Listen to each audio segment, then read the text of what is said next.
नादिया साहबा, ये जो मैंने बातें अर्ज की हैं, इस वक्त मीडिया में हर तरफ ये बातें हो रही हैं, इस पर रूडा का क्या मौक़िफ़ है? बहुत शुक्रिया उसामा साहब आपके वक्त के लिए। थोड़ा सा अगर मैं प्रोजेक्ट बैकग्राउंड बता सकूं, I will take few moments. Actually जो रूडा का प्रोजेक्ट है या रावी सिटी जिसको हम कहते हैं, वो उसका बेसिक पर्पस ही फ्लड प्रोटेक्शन था। और जो डाइंग रिवर था, जो कि इतने सालों से डाइंग था, और क्योंकि ऊपर अपर कैचमेंट्स के ऊपर डैम्स तामीर हो चुके थे और पानी का बहाव जो है वो ना होने के बराबर था, और ओकाइनल और सीजनल आपको पानी दरियाए रावी में नजर आता था। और अभी इसके अंदर क्योंकि अनट्रीटेड सारा वेस्ट वाटर इसमें शामिल हो रहा था, तो ये एक जोहड़ की शक्ल इख्तियार करता जा रहा था।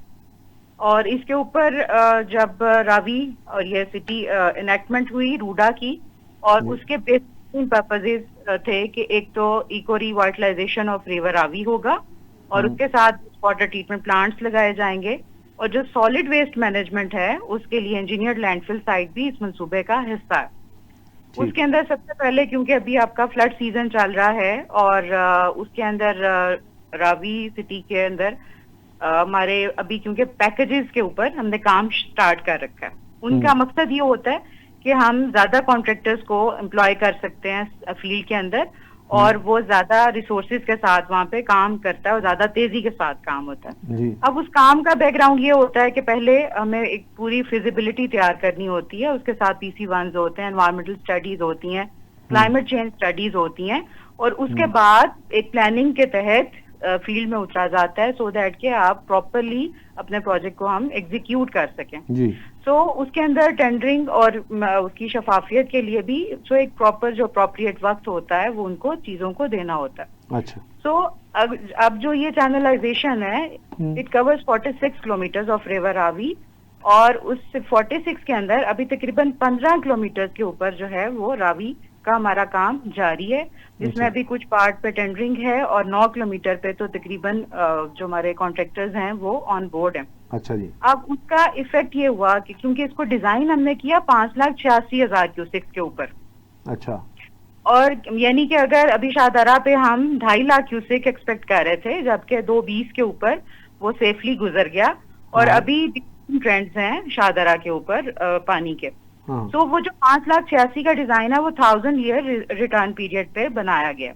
उसके साथ साथ इसके अंदर क्योंकि जो हमारे एरियाज जो जहाँ पे हमारी स्टोन पिचिंग और जहाँ पे हमारी अर्दन एम्बैंकमेंट्स का काम कंप्लीट हो चुका है, वहां पे रिवर ने इफेक्ट नहीं किया। उसकी बहुत बड़ी मिसाल मैं आपको अगर दे सकूं तो वो बुकनवाल का एरिया है, जो लास्ट ईयर 40,000 क्यूसिक था रावी के अंदर, वो एरिया इफेक्ट हो गया था।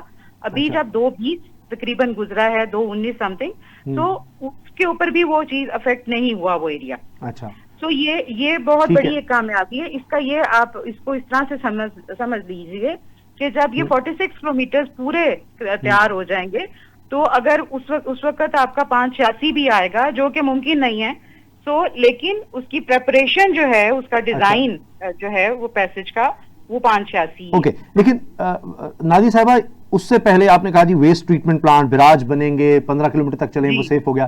क्या ऐसा तो नहीं कि कुछ लोगों का ख्याल है कि जी ये 15 किलोमीटर वो जो सेफ हो गया, उस वहां जो पानी पहले जाता था 42,000 क्यूसेक का जिसका जिक्र कर रही है, वो उनकी तरफ आने लग गया? और दूसरा, ये बिराज, ये बाकी काम तो अभी शायद होने हैं, लेकिन हाउसिंग सोसाइटीज के लिए रूडा ने पहले अलाउ कर दिया? नहीं गाय साहब, इस तरह से बात है कि देखिए हर चीज प्लानिंग के तहत होती है, और जब स्टेज वाइज चलना पड़ता है, क्यों सो दैट के जो डैमेजेस हैं वो मिनिमम किए जा सके।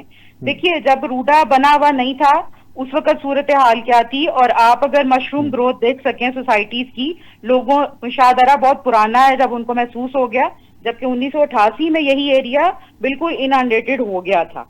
सो उसके बावजूद भी लोगों ने वहां पे घर बनाए और वहां पे सोसाइटियां भी बनी, और वहां पे मैं अभी रिवर सर्वे भी करवा रही हूँ इस जगह का।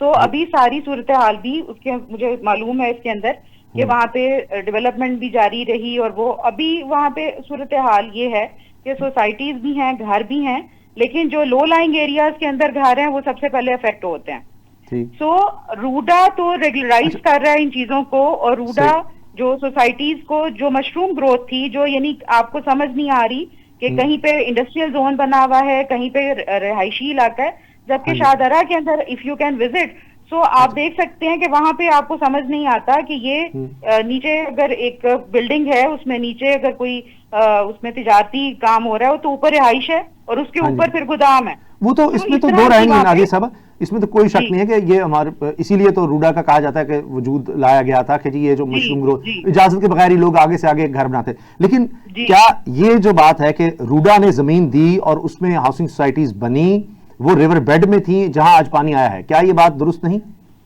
नहीं, ये बात बिल्कुल भी दुरुस्त इस तरह से नहीं है। देखिए, जब कोई प्रोपोनेंट अपनी स्कीम लेकर आता है, मैं प्राइवेट प्रोपोनेंट्स की बात जी कर जी रही जी। हूँ, तो उसके लिए पूरा हमारा एक development and building control department है जो उसको पूरी तरह से स्क्रूटनाइज करता है कि उसके पास जमीन मौजूद है।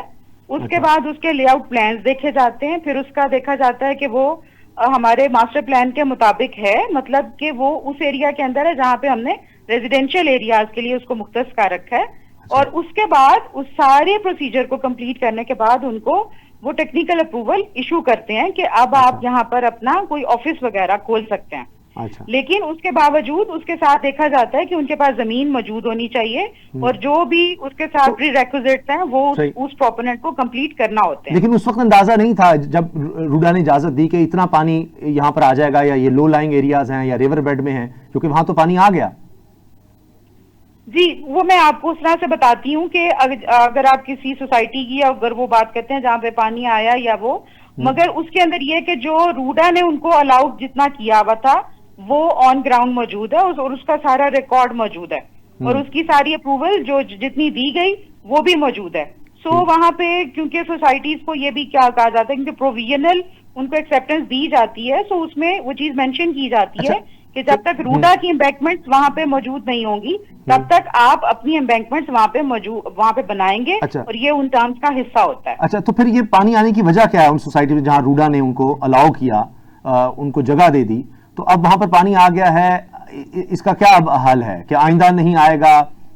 अगर तो आप समझती हैं कि वो जमीन पर वैसे प्रेडिक्शन नहीं थी कि यहाँ पर आएगा, इसलिए वहां पर उन्होंने बना लिया या आपने अलाउ किया, जब घर बन रहे थे तो रूडा ने इस पर रेड फ्लैग नहीं किया कि यहाँ पर पानी आ सकता है, या प्रेडिक्शन नहीं थी? क्योंकि अभी तो आप कह रही हैं 5 लाख क्यूसेक के लिए हमारा प्लान है, लेकिन अभी तो उतना भी नहीं आया, तो ये पानी में चले गई सारी सोसाइटीज। जी, वो अगर मैं आपको बता सकूं तो वो इस तरह से, यही मैं आपसे अर्ज कर रही हूँ कि उसमें जब हम उनको अप्रूवल या टेक्निकल अप्रूवल पहले उनको देते हैं तो उसमें उनसे हम जो टर्म्स एग्री करते हैं वो यही होता है कि जब तक हमारी एम्बैंकमेंट, क्योंकि गाइस साहब आप समझ सकते हैं कि ये कितना बड़ा एक ह्यूज प्रोजेक्ट है जो ओवरनाइट नहीं हो सकता। अभी इनेक्टमेंट को सिर्फ अगर देखें 5 साल बने हुए हैं और उसके साथ साथ भी हम बहुत तेजी के साथ हमने तकरीबन 9 किलोमीटर को कंप्लीट किया। मेरे पास टाइम, लास्ट क्वेश्चन, यानी जब ये कंप्लीट हो जाएगा अगर प्रोजेक्ट, तो ये जो सोसाइटी आज डूब रही हैं या रूडा के अंदर जो भी सोसाइटीज आएंगी वो बच जाएंगी, आप ये कह रही हैं, जब कंप्लीट हो जाएगा तब?